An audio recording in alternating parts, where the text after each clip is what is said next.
ఏపీలో గోదావరి ఉగ్రరూపం దాల్చుతుంది. ధవళేశ్వరం వద్ద భారీగా వరద వచ్చి చేరుతుంది. 14 లక్షల క్యూసెక్కుల వరద నీరు వచ్చి చేరడంతో వాతావరణ శాఖ అధికారులు రెండో ప్రమాద హెచ్చరికను జారీ చేశారు. దీంతో నది పరివాహక ప్రాంతాల్లో ప్రజలు అప్రమత్తంగా ఉండాలని అధికారులు సూచిస్తున్నారు. దీనిపై మరింత సమాచారం మా ప్రతినిధి గణేష్ అందిస్తారు. ఎక్కువ రాష్ట్రాల్లో కురుస్తున్నటువంటి భారీ వర్షాలతో గోదావరి నది పరవళ్లు తొక్కుతుంది. ప్రస్తుతం రెండవ ప్రమాద హెచ్చరిక స్థాయిలో ఉద్రిక్తంగా గోదావరి మారడం జరిగింది. ధవళేశ్వరం బ్యారేజ్ నుంచి 14 లక్షల క్యూసెక్కుల వరద నీరు దిగువకు వెళ్తుంది. ప్రస్తుతం మనం ధవళేశ్వరం బ్యారేజ్ మీద ఉన్నాం. ఎగువ ప్రాంతంలో వస్తున్నటువంటి వరద నీటిని మీకు చూపించే ప్రయత్నం చేస్తున్నాను.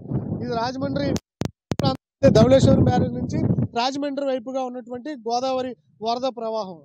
అఖండ గోదావరి ఇక్కడే మనకు కనిపిస్తుంది. కొవ్వూరు రాజమండ్రి మధ్య విస్తరించి అఖండ గోదావరిగా మనకు కనిపించేటువంటి ప్రాంతం ఇదే. ఇక్కడ చూడొచ్చు, దాదాపు 14 లక్షల క్యూసెక్కుల వరద నీరు అనేది దిగువ ప్రాంతానికి తరలిపోతూ ఉంది. మహారాష్ట్ర త్రయంబకం నుంచి ఇటు అంతర్వేది వరకు కూడా 770 కిలోమీటర్ల మేర గోదావరి నదీ ప్రవాహం విస్తరించి ఉంది. తెలంగాణ, మహారాష్ట్ర ఇలాంటి ప్రాంతాల్లో ఎక్కువ వరదలు వస్తున్నటువంటి సందర్భంగా ఈ దిగువ ప్రాంతానికి తరలి వెళ్తున్నటువంటి సందర్భం కనిపిస్తోంది. ఎందుకంటే ఒక గోదావరి ప్రవాహమే కాదు, ఈ ఎగువ ప్రాంతంలో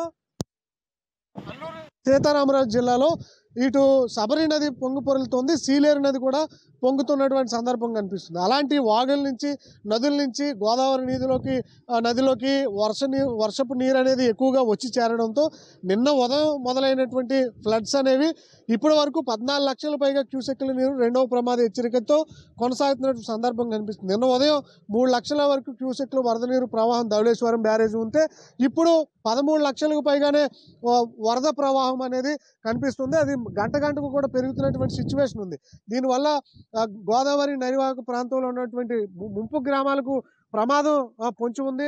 జల దిగ్బంధంలోకి లంక గ్రామాలు చేరుతున్నాయి. ఎందుకంటే గోదావరి ఎగువ ప్రాంతంలో మనం ఎంత ఉధృతంగా నది ప్రవహిస్తుందో చూస్తున్నాం కదా. మీకు ఇప్పుడు దిగువ ప్రాంతాన్ని చూపించే ప్రయత్నం చేస్తాను. మనం చూస్తున్నటువంటిది ధవళేశ్వరం బ్యారేజ్ నుంచి దిగువ ప్రాంతం. ఈ ప్రాంతం నుంచే అటు అంబేద్కర్ కోనసీమ జిల్లా, తూర్పుగోదావరి జిల్లా, పశ్చిమ గోదావరి జిల్లా బోర్డర్స్ అనేవి ఉంటాయి. దాదాపు 20 లంక గ్రామాలు అనేవి ప్రస్తుతం ఈ 14 లక్షల క్యూసెక్కుల వరద నీరు వచ్చి చేరుతూ ఉండడంతో 20 లంక గ్రామాలకు జల దిగ్బంధం చుట్టూరు కూడా మొత్తం కూడా నిండుకున్నటువంటి సందర్భం కనిపిస్తుంది. ఒకవేళ 16 లక్షలు, 17 లక్షలు, 18 లక్షల వరద ప్రవాహం పెరిగితే ఆ లంక గ్రామాలు మునిగేటువంటి అవకాశం ఉంటుంది. అందువల్ల జిల్లా కలెక్టర్లు అప్రమత్తమయ్యారు. వారందరినీ పునరావాస కేంద్రాలు కల్పించి వారికి ఆహార, మంచినీటి సదుపాయాలు అందిస్తున్నారు. ముఖ్యంగా అంబేద్కర్ కోనసీమ జిల్లాలో కాజ్వేలు నీట మునిగిపోవడం జరిగింది. ఈ కాజ్వేలు నీట మునగడంతో రోడ్డు రవాణా చేయడానికి లేదు. వారంతా కూడా పడవల్లోనే ప్రయాణించాల్సినటువంటి పరిస్థితులు ఏర్పడడం జరిగింది. అందువల్ల 15 పడవలను ఏర్పాటు చేశారు. ఈ కాజ్వేలు మునిగిన చోట రవాణా వారు పడవల మీద నిత్యావసర సరుకులు కావచ్చు, లేదంటే అత్యవసర సేవలు ఎవరైనా గర్భిణీలు కావచ్చు, లేదంటే ఇతర ప్రాణాపాయ స్థితిలో ఉన్నటువంటి వ్యక్తులు పడవల ద్వారా బయటకు వచ్చి ట్రీట్మెంట్ తీసుకున్నటువంటి సందర్భం కనిపిస్తుంది. మరొక 48 గంటల పాటు ప్రజలు అప్రమత్తంగా ఉండాలి, ఉభయ గోదావరి జిల్లాలో ఉన్నటువంటి ప్రజలు. ఎందుకంటే పైనుంచి వచ్చినటువంటి వరద మరింత పెరిగితే ఇంకా దిగువ ప్రాంతాలకు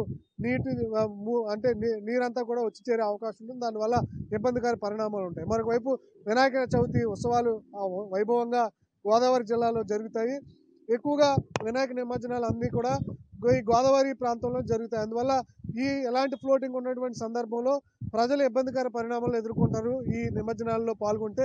ఎందుకంటే ఈ ఫ్లోటింగ్లో ఎవరైనా అత్యుత్సాహం ప్రదర్శించి దిగితే మాత్రం ఖచ్చితంగా వాళ్ళు ఉధృతికి కొట్టుకు వెళ్ళిపోయేటువంటి అవకాశం ఉన్న నేపథ్యంలో 48 గంటల పాటు కూడా నిమజ్జనాలను ఇక్కడ నిషేధించడం జరిగింది.